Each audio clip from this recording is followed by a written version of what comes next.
Hi friends, வீரா சீரியலில் இன்றைக்கான எபிசோடில் என்ன நடக்க போகுதுன்னா, வீரா கடைக்கு வர அவங்கள பார்த்த ராகவன் சந்தோஷப்படுறாரு. மாமா, நான் பழைய ஸ்டாஃபாக தான் இங்கே வந்திருக்கேன். நான் மறுபடியும் என் வேலையை இங்கே பார்க்கலாமான்னு வீரா கேட்க, ஒரு பிரச்சனையும் இல்லை வீரா, நீ போய் வேலையை பாருன்னு ராகவன் சொல்கிறாரு. வீராவும் அவங்களோட வேலையை பார்க்குறதுக்காக அவங்க சீட்டுக்கு போகிறாங்க. அவங்கள பார்த்து அங்கே வேலை செய்யக்கூடிய லேடி வணக்கம் சின்ன முதலாளி அம்மான்னு சொல்ல வீரா கோவப்படுறாங்க. ஆனாலும் எதுவும் சொல்லாமல் அமைதியாக போய் உட்காடுறாங்க. அப்புறமா 2 பேர் வந்து வணக்கம் அண்ணின்னு சொல்கிறாங்க. வீரா அதுக்கும் எதுவும் சொல்லாமல் அமைதியாக இருக்க, ஒரு ஆள் இருந்துட்டு அண்ணி வந்துட்டாங்க, அண்ணன் எங்கடான்னு கேட்க, வருவாருடா, அண்ணியோட விருப்பம் இல்லாமல் அண்ணன் தாலி கட்டினதுனால அண்ணி ஒருவேளை வீட்டு வேலை எல்லாத்தையுமே அண்ணன் தலையில் ஒப்படைச்சிருப்பாங்க, அதை முடிச்சுட்டு வருவாருன்னு இன்னொரு ஆள் சொல்கிறாங்க. அவங்க பேசுகிறத கேட்டு கோவப்பட்ட வீரா இப்படி அடுத்தவங்கள பற்றி புரளி பேசுகிறத விட்டுட்டு போய் உங்கள் வேலையை பாருங்கன்னு சொல்லிட்டு அங்கேருந்து கிளம்புறாங்க. அவங்கள பார்த்த ராகவன், என்னாச்சு வீரா, எங்கே போகிறேன்னு கேட்க, மாமா முன்ன மாதிரி எதுவுமே இல்லை, எனக்கு இது சரிப்பட்டு வராது, நான் கிளம்புறேன்னு சொல்லிட்டு வீரா கிளம்பி போகிறாங்க. மாறன் வாசலில் நின்றுட்டு அவர் மனசுக்குள்ள, அவள் வீட்டில் இல்லைனாலும் கூப்பிட மாட்டேங்கிறாங்க, இருந்தாலும் கூப்பிட மாட்டேங்கிறாங்க, என்ன வாழ்க்கடா மாறான்னு நினச்சிட்டு இருக்கும்போதே வீரா அங்கேருந்து கோவமாக வரதை பார்க்குறாங்க. வா டார்லிங், போன ஸ்பீட்லேயே திரும்பி வந்துட்ட, அத்தை ஃபோன் போட்டு உன்னை வர சொல்லிச்சுதான்னு கேட்க வீரா மாறன் கிட்ட கோவப்படுறாங்க. எங்கே போனாலும் எனக்கு நிம்மதியே இல்லைடா, ஏண்டா என்னை இப்படி பாடாப்படுத்துகிற, கடைக்கு வேலைக்கு போகலான்னு பார்த்தேன், அங்கே என்னன்னா எல்லாரும் என்னை மாறனோட பொண்டாட்டின்னு பேசுகிறாங்க, எனக்கு எவ்வளோ அசிங்கமாக இருக்குது தெரியுமான்னு சொல்ல, அதை கேட்டு மாறன் சந்தோஷப்படுறாரு. உனக்கு இப்போ ரொம்ப சந்தோஷமாக இருக்குதுல்லன்னு வீரா கேட்க, உன்னை யார் டார்லிங் அந்த கடைக்கு வேலைக்கு போக சொன்னா, நீ அந்த கடையோட முதலாளி, சரி அவனுங்க ஏதாவது பேசிட்டு போகட்டும்னு நீ உன் வேலையை பார்க்க வேண்டியதானன்னு மாறன் கேட்குறாரு.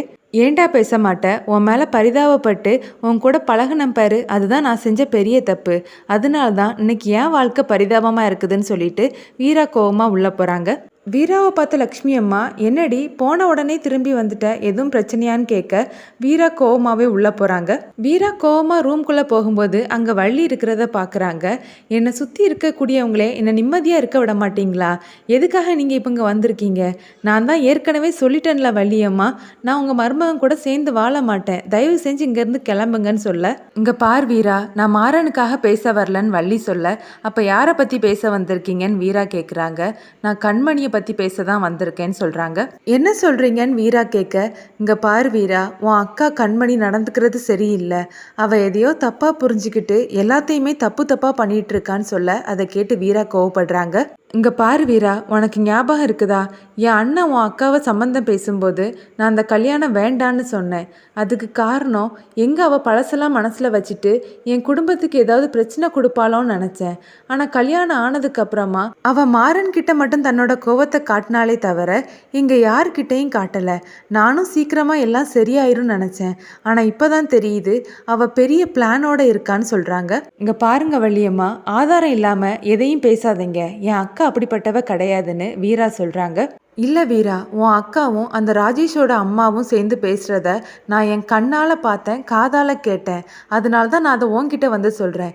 இதையே நான் என் வீட்டில் சொல்லியிருந்தா பெரிய பிரச்சனையாக இருக்கும். அவங்க 2 பேரும் பேசினதை கேட்டதுக்கப்புறம் என்னால் நிம்மதியாகவே இருக்க முடியலை. என் கண்ணு முன்னாடியே என் குடும்பம் அழிஞ்சு போகுமோன்னு எனக்கு ரொம்ப பயமாக இருக்குது, அதனால தான் நான் ஒன்றை பார்க்க வந்திருக்கேன்னு வள்ளி சொல்ல வீரா மறுக்கிறாங்க. என்ன வள்ளியம்மா, உங்கள் மருமகன் கூட நான் சேர்ந்து வாழ மாட்டேன்னு சொன்னதுனால என் அக்கா மட்டும் அங்கே எதுக்காக வாழணும் நினச்சி இப்படியெல்லாம் பேசுகிறீங்களான்னு வீரா கேட்க வள்ளி அந்த வீடியோவை போட்டு காட்டுறாங்க. அதை கேட்ட வீரா ஷாக் ஆகுறாங்க. இங்கே பாரு வீரா, இப்போ இந்த வீடியோவும் போய் நீ சொல்ல போறியா, ஏன்னா இப்போ தான் இந்த கம்ப்யூட்டர் மூலமாக வாய்ஸ் மாற்றி கொடுக்கறது, அப்புறமா ஆள் மாற்றி ஃபோட்டோ போடுறது, இதெல்லாம் செய்கிறாங்களே, அப்படி நான் எதுவும் செஞ்சுட்டு வந்திருக்கேன்னு நினைக்கியா, எனக்கு அது எதுவுமே தெரியாது வீரா, அவங்க 2 பேரும் பேசிகிட்டு இருக்கிறத பார்த்து நானே எடுத்த வீடியோ தான் இது, இந்த வீடியோ மட்டும் என் வீட்டில் நான் போட்டு காட்டியிருந்தா அண்ணன் கண்டிப்பாக கண்மணியை வெறுத்து ஒதுக்கியிருப்பார், ராகவன் கண்மணியை வீட்டை விட்டே துரத்தி விட்டுருப்பான், இதனால் பாதிக்கப்பட போகிறது ராகவனோட வாழ்க்கை, நான் தூக்கி வளர்த்த பையன் ராகவன், அவன் வாழ்க்கை என் கண்ணு முன்னாடி அழிஞ்சு போகிறத என்னால் பார்க்க முடியாது வீரா, அதனால தான் நான் ஒன்றை பார்க்குறதுக்காக வந்திருக்கேன், இதை நான் யாருக்கிட்டையும் காட்ட மாட்டேன், எனக்கு உன் மேலே நம்பிக்கை இருக்குது வீரா, கண்டிப்பாக நீ கண்மணியை திருத்தி அவளை நல்வழிப்படுத்தி அவளை ராகவன் கூட வாழ வைப்பேன்னு நான் நம்புகிறேன்னு சொல்கிறாங்க. வீரா என்ன சொல்கிறதுக்குன்னு தெரியாமல் அமைதியாக நிற்கிறாங்க. அப்போ வள்ளி அவங்களோட ஃபோனை வீரா கையில் கொடுக்குறாங்க. இனிமேல் முடிவு எடுக்கிறது உன் கையில் தான் இருக்குது வீரா, கண்மணியை திருத்தி அவளை நல்வழிப்படுத்தி அவளை ஒழுங்காக வாழ வைக்க முடியும்னு நீ நம்புனா இந்த வீடியோ டெலீட் பண்ணிட்டு மாறன் கூட சேர்ந்து அந்த வீட்டுக்கு வந்துரு. நீ வருவங்கிற நம்பிக்கையில் நான் போகிறேன் வீரான்னு சொல்லிட்டு அங்கேருந்து வள்ளி கிளம்புறாங்க. வாசலில் நின்ன லக்ஷ்மி அம்மா வள்ளியை பார்த்து என்ன சொன்னா வள்ளி, அவள் உங்ககிட்ட கோவப்பட்டாளான்னு கேட்க, அதெல்லாம் ஒன்றும் இல்லை வீராம்மா, நான் அவகிட்ட வீட்டுக்கு வர சொல்லி பேசியிருக்கேன், நீங்களும் பேசுங்கன்னு சொல்கிறாங்க. எங்கே வள்ளி, நான் சொன்னால் எங்கே கேட்குறா? நம்ம காலம் மாதிரி பிள்ளைங்களை உருட்டி மிரட்டியெல்லாம் அனுப்ப முடியலை, அதுங்க நமக்கே அட்வைஸ் பண்ணுது. சரி அவள் என்ன செய்கிறான்னு பார்ப்போன்னு லக்ஷ்மி சொல்கிறாங்க.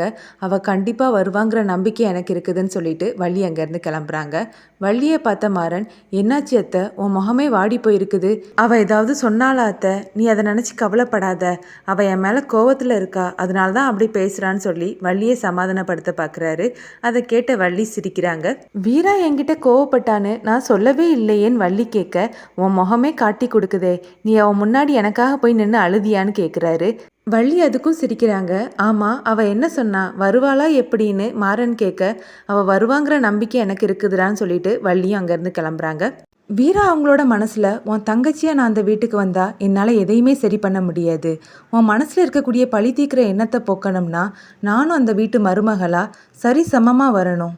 அதுக்கு எனக்கு இப்போ இந்த மாறனுடைய உதவி தேவை. இந்த ஜென்மத்தில் நான் அவனை புருஷனாக ஏற்றுக்க மாட்டேன்.